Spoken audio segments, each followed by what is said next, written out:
नमस्कार, आदाब, सत श्री अकाल, जय भीम, जोहार। मेरा नाम है नवीन कुमार। क्या भारत पाकिस्तान की राह पर है? राहुल ने लंदन में भारत की तुलना पाकिस्तान से की थी, तब उनके बयान की खूब आलोचना हुई थी। लेकिन अब तो भारत में ही भारत की तुलना पाकिस्तान से होने लगी है और इस बार यह तुलना की है पीपुल्स डेमोक्रेटिक पार्टी की चीफ महबूबा मुफ्ती ने। अर्थव्यवस्था के मामले में भले ही भारत पड़ोसी मुल्क से अभी बेहतर स्थिति में हो, लेकिन जिस तरह से लगातार भारत की परिस्थितियां बिगड़ रही हैं, उसे देखते हुए तरह तरह की आशंकाएं अभी से जताई जाने लगी हैं। खैर, फिलहाल अर्थव्यवस्था की नहीं बल्कि देश की राजनीति की बात हो रही है। जी हां, पीडीपी चीफ महबूबा मुफ्ती ने कहा है कि भारत में भी स्थिति पाकिस्तान से अलग नहीं है। विपक्ष तो लंबे समय से मोदी सरकार पर तानाशाही और मनमानी के आरोप लगाता ही है, लेकिन महबूबा मुफ्ती ने तो भारत की तुलना पाकिस्तान से ही कर दी है।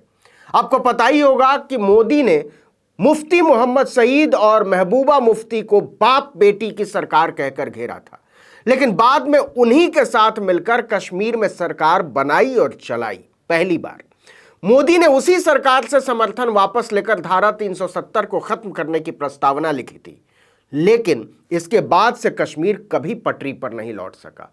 अगस्त 2019 से जम्मू कश्मीर में कोई भी चुनी हुई सरकार नहीं है। इसे लेकर पीडीपी ही नहीं, नेशनल कॉन्फ्रेंस और कांग्रेस जैसी पार्टियां भी मोदी सरकार की आलोचना करती हैं, उसे घेरती हैं। लेकिन इस बार महबूबा मुफ्ती के बयान पर हंगामा खड़ा हो गया है कि ऐसा क्या हो गया कि उन्हें भारत की तुलना पाकिस्तान से करनी पड़ी।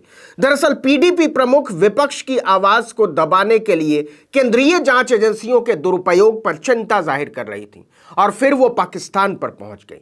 पार्टी मुख्यालय में अपने संबोधन के दौरान महबूबा मुफ्ती ने कहा कि जिस तरह पाकिस्तान में सत्तारूढ़ पार्टी पूर्व प्रधानमंत्री इमरान खान को गिरफ्तार करने की कोशिश कर रही है, उसी तरह यहां भारतीय जनता पार्टी की सरकार विपक्षी नेताओं को जेल में डालने के लिए केंद्रीय एजेंसियों का दुरुपयोग कर रही है।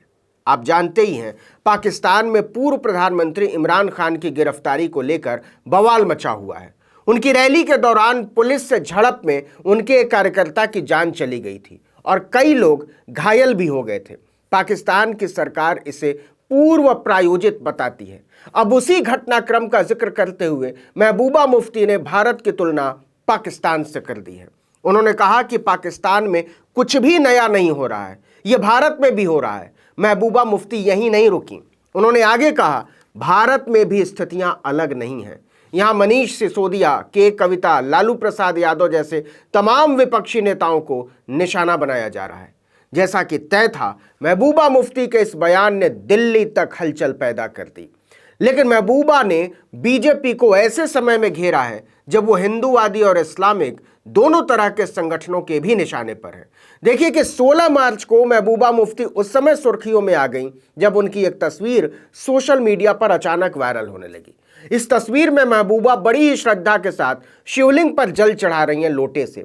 यह तस्वीर 14 मार्च की है, जब महबूबा मुफ्ती पुंछ के नवग्रह मंदिर पहुंची थी। इसके अलावा उन्होंने यशपाल शर्मा की मूर्ति पर फूल भी चढ़ाए, लेकिन खुद को धर्म का ठेकेदार मानने वाली बीजेपी को यह रास नहीं आया।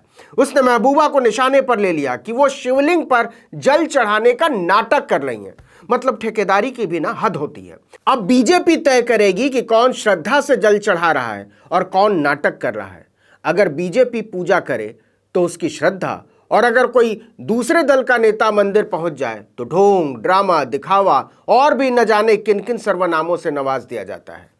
राहुल गांधी के लिए भी वो इस तरह के सर्टिफिकेट बांटती रही है अतीत में। तो महबूबा के जल चढ़ाने को नाटक बताकर उसने कुछ नया नहीं किया। जम्मू कश्मीर भाजपा प्रवक्ता रणबीर सिंह पठानिया ने कहा कि 2008 में महबूबा और उनकी पार्टी ने अमरनाथ धाम के लिए जमीन के अलॉटमेंट का विरोध किया था। श्रद्धालुओं के लिए इस तरह जमीन पर निवास स्थान बनाए जाने थे। अब उनका मंदिर जाना केवल एक ड्रामा है, इससे उन्हें कुछ हासिल नहीं होगा। अगर राजनीतिक ड्रामों से कुछ हासिल होता तो जम्मू कश्मीर आज समृद्धि का बाग बन गया होता, बीजेपी ने कहा। ये दूसरी तरफ इस्लामिक संगठनों ने भी महबूबा को घेर लिया। देवबंद के मौलाना असद कासमी ने महबूबा मुफ्ती के मंदिर जाने और वहां शिवलिंग पर जल चढ़ाने का विरोध करते हुए कहा, महबूबा ने जो किया वो गलत है, यह इस्लाम के खिलाफ है। लेकिन महबूबा ने भी बड़े ही सधे हुए लहजे में मौलाना को भी जवाब दे दिया।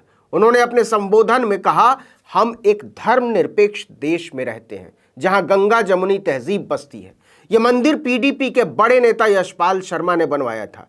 उनका बेटा चाहता था कि मैं मंदिर के अंदर जाऊं। जब मैं अंदर गई तो किसी ने मुझे जल से भरा बर्तन थमा दिया। अगर मैं उसे लौटा देती तो गलत होता, इसलिए मैंने वो जल चढ़ा दिया।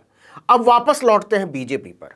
उसने महबूबा को घेरा तो उन्होंने केंद्र की बीजेपी सरकार पर निशाना साधते हुए कह दिया कि भारत की हालत तो पाकिस्तान जैसी है और इसके लिए बीजेपी की सरकार जिम्मेदार है। उसने भारतीय लोकतंत्र का सत्यानाश कर दिया है। मतलब महबूबा ने बड़ी ही समझदारी से बीजेपी और इस्लामिक संगठनों दोनों को जवाब दे दिया। इसकी अब चारों तरफ चर्चा हो रही है। वहीं केंद्रीय जांच एजेंसियों के दुरुपयोग के मुद्दे को उठाकर महबूबा ने विपक्षी दलों को अपना समर्थन भी दे दिया है, जो मोदी सरकार के खिलाफ हल्ला बोल कर रहे हैं। आपको याद होगा 15 मार्च को 16 विपक्षी दलों के करीब 200 सांसदों ने ईडी दफ्तर तक मार्च की कोशिश की थी। हालांकि उन्हें दिल्ली पुलिस ने विजय चौक पर ही रोक लिया था। 200 सांसदों को रोकने के लिए केंद्र सरकार ने 2000 के लगभग पुलिस वालों की फौज सड़क पर उतार दी थी। यह बताता है कि बीजेपी विपक्ष की ताकत से किस कदर खौफ खाई हुई है। हालांकि यह पहला मौका नहीं है जब मोदी राज में भारत की तुलना पाकिस्तान से हुई हो। इससे पहले कांग्रेस सांसद राहुल गांधी भी भारत की तुलना पाकिस्तान से कर चुके हैं। मई 2022 में लंदन में आइडियाज फॉर इंडिया सम्मेलन में राहुल गांधी ने भाजपा सरकार पर हमला करते हुए कहा था, भारत की आवाज को कुचल दिया गया है। उन्होंने दावा किया था कि सीबीआई, ईडी अब भारत को चला रही है और पाकिस्तान की तरह इसे खा रही है। और अब महबूबा मुफ्ती ने भी राहुल की बात को ही दोहरा दिया है। महबूबा मुफ्ती के बयान के साथ ही टीएमसी सांसद महुआ मोइत्रा ने भी इसी तरह की बात की थी। उन्होंने ट्वीट करके कहा था कि सदन में विपक्ष को बोलने नहीं दिया जा रहा है, उनका माइक बंद कर दिया जाता है। इसके लिए उन्होंने सीधे लोकसभा अध्यक्ष पर अंगुली उठा दी थी, लेकिन पता नहीं कहां से दबाव पड़ा, क्या हुआ, उन्होंने वो ट्वीट डिलीट कर दिया। लेकिन संदेश जहां पहुंचना था पहुंच चुका था। इस वीडियो में इतना ही, लेकिन अगर आपने आर्टिकल 19 इंडिया को अब तक सब्सक्राइब नहीं किया तो फौरन कीजिए, बेल आइकॉन दबाइए, घंटी जैसी आकृति लाइक कीजिए और कमेंट करके बताइए हमारा वीडियो आपको कैसा लगा। यूट्यूब पर देख रहे हैं तो हमारे चैनल को सब्सक्राइब कर लीजिए, फेसबुक पर देख रहे हैं तो हमारे पेज को लाइक कर लीजिए, इंस्टाग्राम पर हमें फॉलो कीजिए और हमारा ट्विटर हैंडल है article19_India और मेरा ट्विटर हैंडल है नवीन जर्नलिस्ट। आप मुझे भी फॉलो कर सकते हैं। नमस्कार।